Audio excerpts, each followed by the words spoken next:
a igreja que nasceu antes da Bíblia.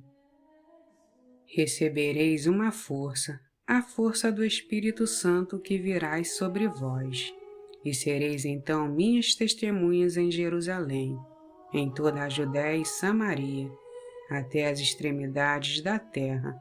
Atos dos Apóstolos, capítulo 1, versículo 8. Diante desta passagem, podemos nos perguntar: Jesus deixou algo escrito? Ele disse: sobre a Bíblia edificarei a minha igreja? Não. Cristo fundou a igreja sobre a vida e o testemunho dos apóstolos. Por esse motivo, não podemos afirmar que somos uma religião do livro, apesar de alguns estudiosos das religiões nos considerarem assim. Somos uma religião do testemunho. Os livros contidos na Bíblia servem para nos relatar fatos e verdades de fé. Diante da citação anterior, como deve ser a minha atitude para com Deus e meus irmãos? É para que façamos esse tipo de confronto conosco mesmo que as Sagradas Escrituras existem. Servem para mudar a nossa vida, ação transformadora. Mas nem sempre estes textos sagrados existiram.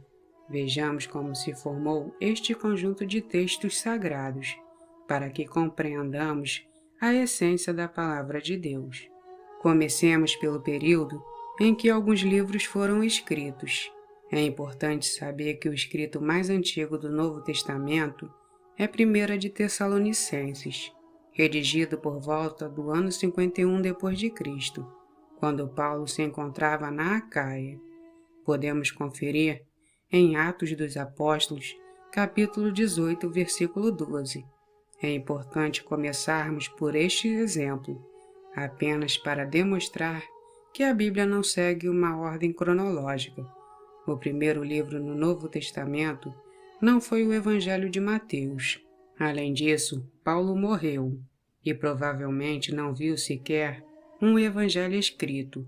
Os fatos sobre a vida de Jesus que este incansável apóstolo tanto pregava foram-lhes relatados de maneira oral. A igreja, portanto, não nasceu da Bíblia, mas ao contrário, ela não precisou esperar 20 anos após a morte de Jesus para que começasse a nascer.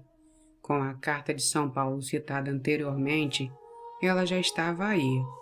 E além disso, havia entre os cristãos um código de conduta, uma certa tradição, que consistia em dizer com fidelidade quem era Jesus Cristo.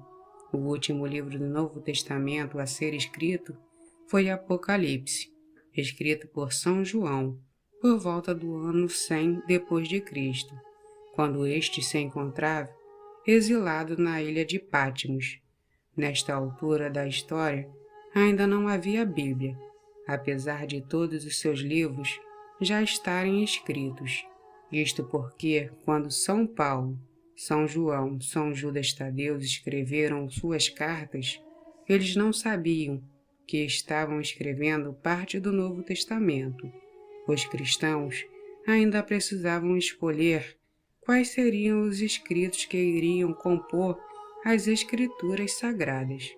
A decisão do cânone bíblico, isto é, o livro dos que iriam compor as Sagradas Escrituras, demorou cerca de 200 anos, um tempo relativamente longo, mas a igreja não resolveu cruzar os braços e esperar este tempo todo para então afirmar: pronto, agora somos uma igreja. Ela já era antes das Escrituras existirem. Por volta dos anos 70 d.C., surgem os evangelhos sinóticos, e aos 100 d.C., o Evangelho de São João. Não somos nem capazes, muitas vezes, de lembrarmos o que comemos ontem, no almoço.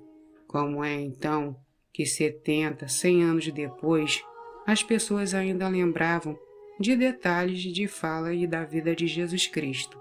Somente por obra do Espírito Santo, o que nos faz crer que a Bíblia foi inspirada por Deus. Além de toda essa dificuldade, ainda havia hereges, que queriam reduzir o Novo Testamento a pouquíssimos livros. Já outros queriam fazer um apanhado com mais de 40 livros, como era o caso dos gnósticos. Coube então aos bispos da Santa Igreja o papel de discernir quais escritos falavam de Cristo com autenticidade e quais eram apócrifos. Portanto, o Espírito deveria inspirar quem escrevia e quem lia.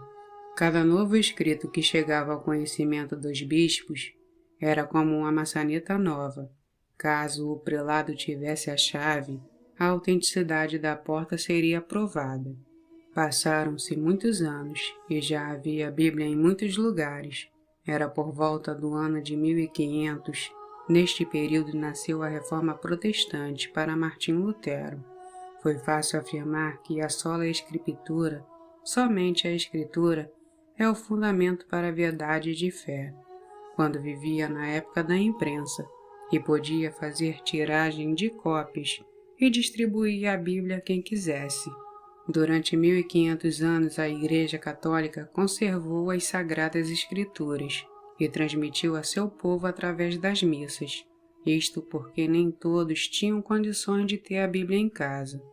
Esta era escrita em pergaminho, feito com pele de carneiro, com uma tinta especial e através de um monge, que escrevia à mão a Bíblia inteirinha. Agora imagine o preço de um produto como esse. Era caríssimo, por isso só era reservada a mosteiros, catedrais e bibliotecas ricas.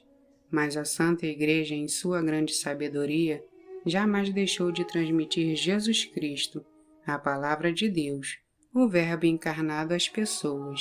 Mesmo quando a Bíblia ainda nem estava escrita, sempre foi possível falar de Jesus, daquele homem que tocou a vida de muitas pessoas ao longo de 2000 anos.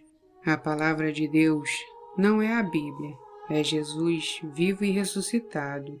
Não é um livro onde aprendemos uma doutrina, nem mesmo um livrinho de histórias. Quando lemos sobre Jesus na celebração eucarística, trazemos Cristo à Assembleia, e não apenas um saber milenar. Da mesma maneira que ele vem em forma de pão a nós, também vem em forma de palavra. Se esse vídeo te acrescentou conhecimento, se inscreva no canal para não perder os outros assuntos que iremos abordar. Dá um joinha aqui embaixo, pois você ajuda que esse conteúdo chegue a mais pessoas.